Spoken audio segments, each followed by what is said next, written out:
10 Catholic symbols you see every day without even knowing it.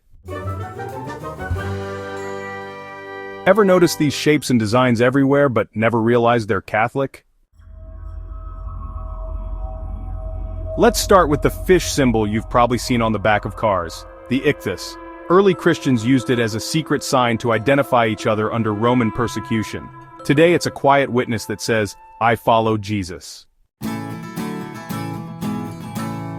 The Chi-Rho has its origin with Constantine. It's a symbol of Christ, often hidden in architecture and logos. The dove is a symbol of the Holy Spirit. You'll find it in churches, art, and even in some corporate logos.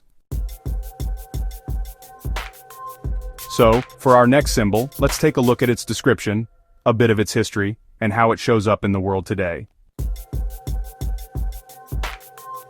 Now moving on, here's another symbol. Let's talk about what it represents, where it comes from, and the ways you might notice it around us in modern times.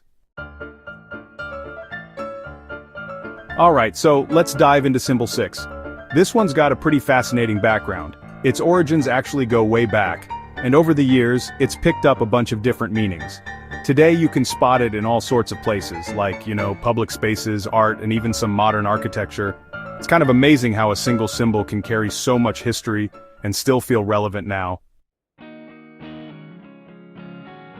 Now, moving on to symbol 7. This symbol, well, it's got its own unique story. The history behind it is pretty rich, and honestly it's evolved a lot since it first appeared.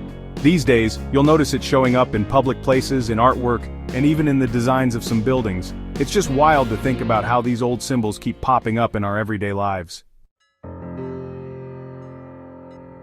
So, let's talk about our 8th symbol. This one has a pretty fascinating backstory, honestly. Its origins go way back, and over the years it's picked up all sorts of meanings. Today you'll see it popping up in all kinds of places. Whether it's in public spaces, tucked into artwork, or even built right into architecture. It's kind of wild how something so old can still feel so present in our modern world. Now moving on to the 9th symbol. This one, well, it's got a history that's both rich and a little mysterious. People have used it for centuries, and its meaning has shifted a bit depending on the time and place. In the present day, you might notice it showing up in various public spots, in creative art pieces, or as part of the design in buildings. It's a great example of how symbols can evolve, yet still hold on to their roots. Alright, let's get into the 10th symbol. Its story is honestly pretty intriguing. From its early days to now, it's been reinterpreted by different cultures and generations. You'll still find it out there, sometimes in public areas, sometimes woven into art, or even featured in the details of architecture. It's just cool to see how it keeps showing up, even today. These symbols remind us that faith is woven into everyday life, even when we don't notice it.